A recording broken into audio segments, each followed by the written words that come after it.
Real talk lang. Karamihan sa tao ngayon naghahanap talaga ng partner o di kaya jojowain sa mga apps. Aminin natin. At alam ko pansin nyo rin yan.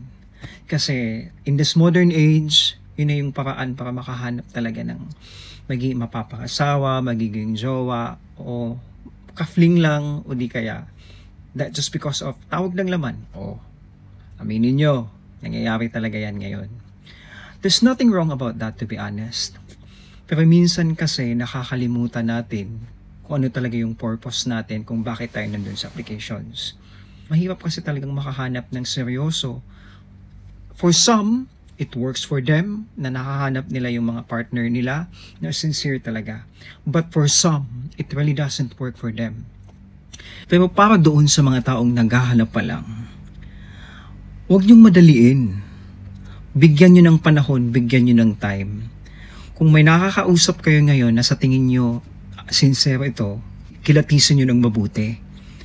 Hindi porke, gwapo to, maganda to, maayos kausap, may trabaho. Kahit sino yan sila, lahat tayo, lahat ng tao, may makanya-kanyang bahong tinatago. Siguro po pag may nakakita kayong red flags, pagtuunan nyo siya ng pansin.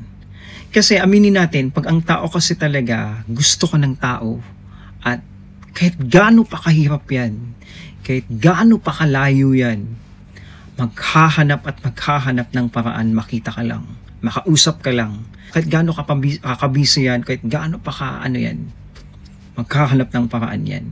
Kasi may kasabihan nga tayo, pag gusto, may paraan. Pag ayaw, sobrang daming dahilan. You deserve the best. Lahat tayo deserve natin ang lumigaya, sumaya. Kaya huwag kayong mag-settle sa, putso-putso lang. Just because, okay na to. Kasi binibigyan ka ng flowers, tapos the following day, magugulat ka na lang. Bigla ka na lang i-ghost.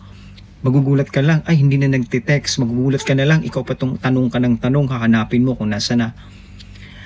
Pag ang tao kasi talaga sincero, it will come naturally. Which means, yung taong yun ay nilaan ni God para sa'yo. Kaya kung ikaw man ay dumadaan sa isang breakup ngayon, let it be. Alam mo bakit? May dahilan kung bakit inaalaw ni God na mag-break kayo. Kasi yung taong yun ay hindi para sa'yo. Kasi malay natin, yung taong yun meron palang kinikitang iba o mayroon siyang ginagawa sa likod pag hindi siya nakaharap sa'yo. Di kawawa ka din kung sakasakali mang nagkatuluyan kayo, naging mag-asawa kayo, tapos gagawin niya pa rin yun pagkasal na kayo. O at least as early as now, nalaman mo na yung taong yun ay hindi talaga para sa'yo. Lahat tayo ay may nakalaan talaga para sa atin. Magtiwala ka lang. Happy hunting!